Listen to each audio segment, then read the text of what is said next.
Now, I know that Game Week 26 isn't even over yet, but there's already plenty to talk about, and we've got a really quick turnaround with a Tuesday deadline for Game Week 27. So here are players to buy and avoid.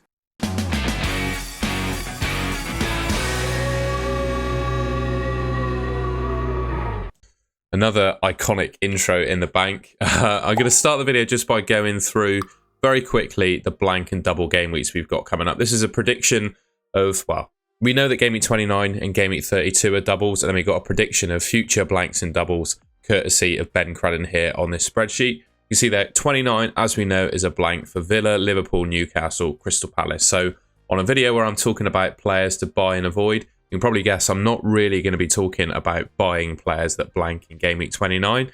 32 is a double for Newcastle and Crystal Palace, and it looks like Game Week 33 could well be a double for Villa, Man City, Man United and Bournemouth. So yeah, all of those teams could potentially have a double game week. And then I was going to move on to the next scene then. It also means that the teams that double in Game Week 33 will also blank in 34. So that might inform not only your transfers in, but your chip strategy as well. All right, we'll start off then with a clean sheet odds model courtesy of 11fi, and I'll say there aren't all that many defences to get excited about at the moment. Arsenal are top for clean sheets over the next, 5 game weeks. They've just lost 1-0 to West Ham and didn't look convincing at all in that game, to be honest. But I think they're one of 2 defences that you could probably justify buying at the moment. Man City defence, you can't buy Man City defenders at the moment. John Stones is injured again. Akanji's injured. They're just a bit of a nightmare defensively. And then you got Bournemouth. Chelsea, Man United, Wolves are the other teams that don't blank in 29. But for me, if I was buying defenders in FPL right now, I would probably buy from Arsenal. Ben White coming back actually does... I don't know if he'll impact Timber's minutes all that much, but it does look like Ben White is definitely coming back into the fray. The clean sheet odds for Arsenal look really good. And the fixtures, on the face of it, look quite tough. But I think on a good day, Arsenal could genuinely keep a clean sheet in any one of those games. It is quite hard for me to sell you the Arsenal defence, I'll admit, after they've just lost 1-0 to West Ham. But I do think of the teams, the top teams in the league at the moment that don't have a blank game week, Arsenal are probably the best and therefore the one you might want to target defensively.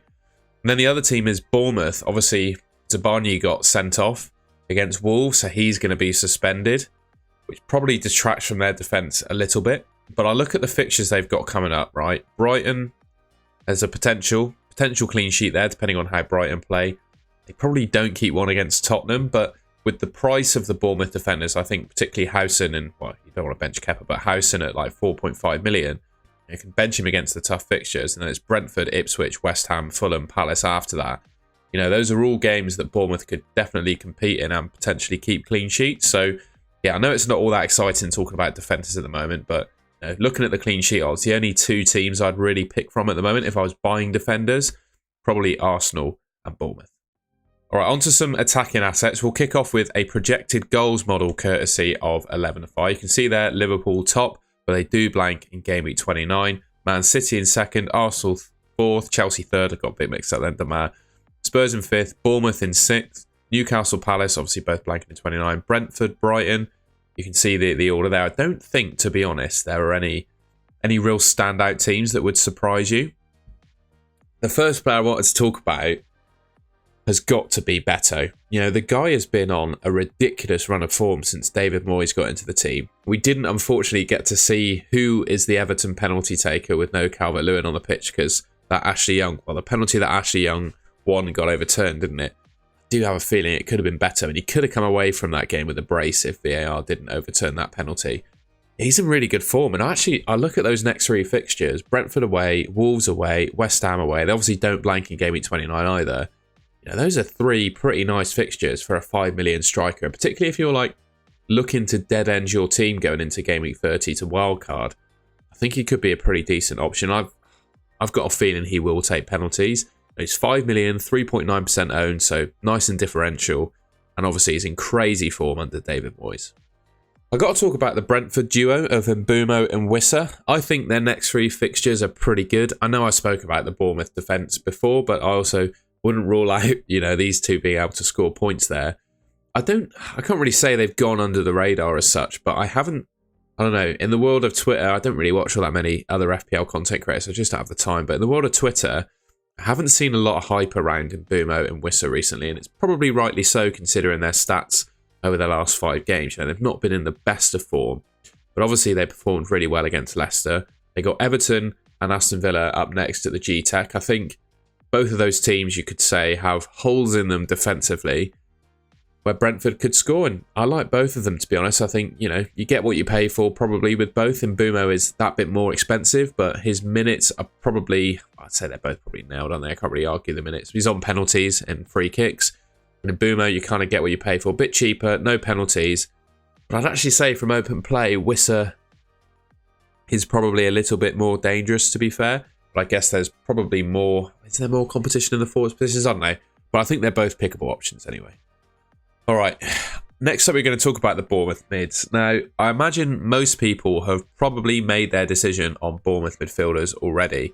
And based on how they got on against Wolves, if you bought one for Game Week 26, you'd probably be quite disappointed. But I would definitely keep the faith with them. You know, that red card completely changed the way that Bournemouth played. Dango got moved to left back, basically, left wing back, left back. So his sort of attacking threat was completely nullified. Kluivert got subbed off early and Semenyo just had a massive blank, as we know. So, you know, that was one poor game for Bournemouth, but I wouldn't let that put me off their midfield assets, because I still think, you know, of all the teams to target from an attacking perspective that aren't like, you know, the premiums, the likes of Salah, Palmer, etc., these Bournemouth guys are still probably the ones to go for. Bournemouth have still got a good fixture run. You know, the numbers these players are putting up are really good, particularly when you consider their price points. Yeah, I know they had a disappointing result against Wolves. I wouldn't let that put me off buying them, though. It's probably, you know, I spoke about the defence earlier. It's probably their defence where they get hurt with that Zabarnyi red card, because I think Zabarnyi is absolutely fantastic. But from an attacking perspective, I think they'll still be just fine. And I'd probably still have them in the order I was saying in previous weeks, which is Kluivert number 1, just as the penalty taker. Dango probably as number 2, the one who's playing through the middle mostly. And Semenyo as number 3.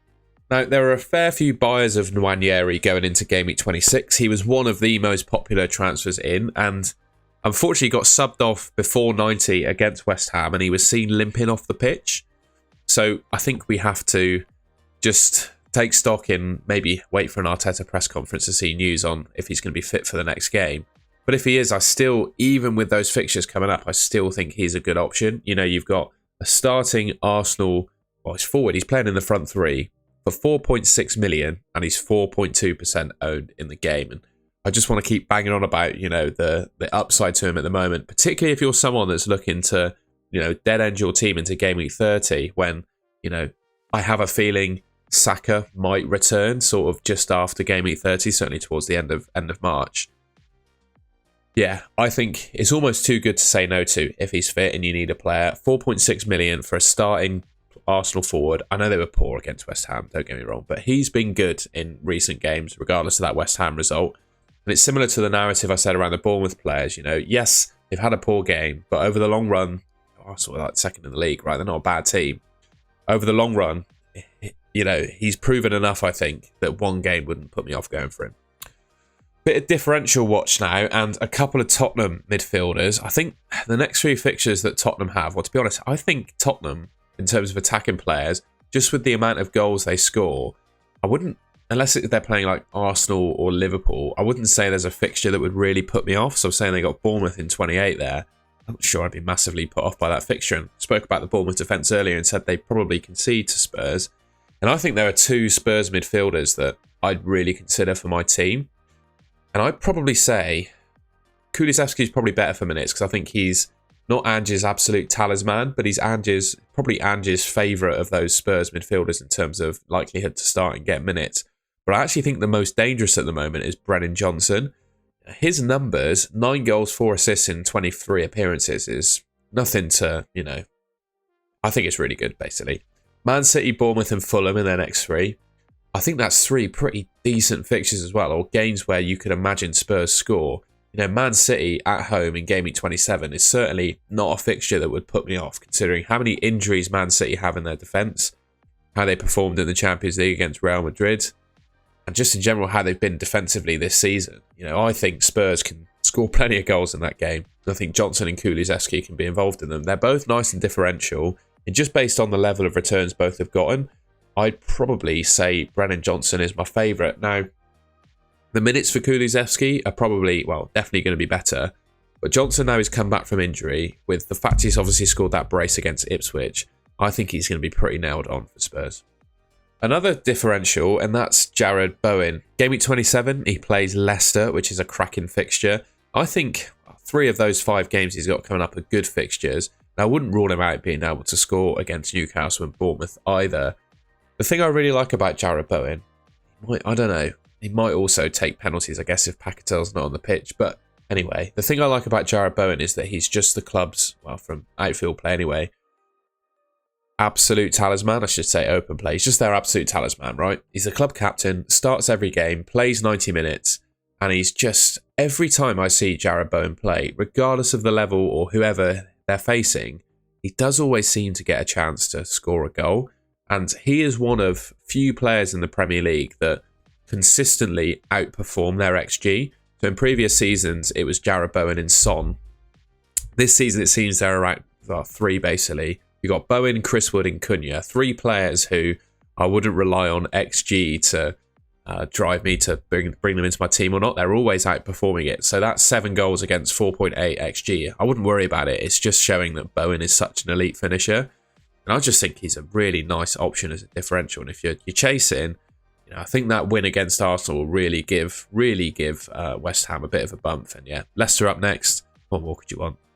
I spoke about him as a player that outperforms his XG. He's almost doubled it this season. Cunha again with another goal against Bournemouth. Going into game week 26, I was saying you should probably be a bit cautious with Cunha with how good Bournemouth are, but I was silenced, wasn't I? One thing I would say, that red card probably played a role in the goal that he scored. But regardless, you know, the guy has just been on an absolute tear this season. And the fixtures he's got coming up are, I think, pretty good. Fulham, Everton, Southampton, West Ham and Ipswich. Those are genuinely 5 games where he could score in all of them. And importantly, in game week 29, when some of the key players in the game blank, he's got the best fixture. He's got Southampton away. I imagine he's only 11% ownership at the moment. Surely that ownership is going to skyrocket when it comes down to game week 29 and people are selling the likes of Gakpo or Isak or whoever blanks in 29, right? So yeah, I'd get on him early. And I also think he probably, I don't think we've seen one from him yet, have we? But I think if Wolves get a penalty, he's probably going to be the one that steps up to take it as well. Yeah, I really like him as an option. Absolute talisman for Wolves. Performing really well this season and some really good fixtures. And finally, I don't know whether to buy or avoid João Pedro. What I want to say about him, basically, other than he is the biggest troll in FPL this season, I think. A goal and assist against Southampton. Prior to that, he didn't even start. With Ruta being in good form, I personally, on my deadline stream, didn't predict João Pedro to start. He always scores points when he's on your bench. When you start him and need him to score points, he doesn't do anything. Yeah, if I had João Pedro at the moment, I'm really not sure what I would do. You know, would you start him against Bournemouth? I just don't know. He's such a troll, and it just leaves you with so much uncertainty as what to do with him, because, you know, a player that could score a goal and get an assist against Southampton and get benched the next week, it's just, yeah, it's crazy. I just wanted to mention him basically as the biggest troll of the season. Alright, well that's the end of the video. I hope you enjoyed that and found it useful. If you did, please leave me a like rating on the video. Just to say, if you're a regular watcher of the channel, unfortunately, I'm not going to be able to go live on Sunday morning like I usually do for a reaction stream. I'm away racing down in Somerset. I'm a swimmer and I've got a competition, so I'll be going to that tomorrow. I'll hopefully have an ultimate guide video or a transfer plans video, depending on how things go, out in the evening for you. So yeah, that'll be the next one that comes out after this. I think I've already said like the video, haven't you? Let me know in the comments if there's any players I've missed there. And yeah, subscribe to the Golden Goal channel if you enjoyed the video and want to see more from me. It should be just there on your screen. Thank you very much for watching, and I'll catch you in my next video.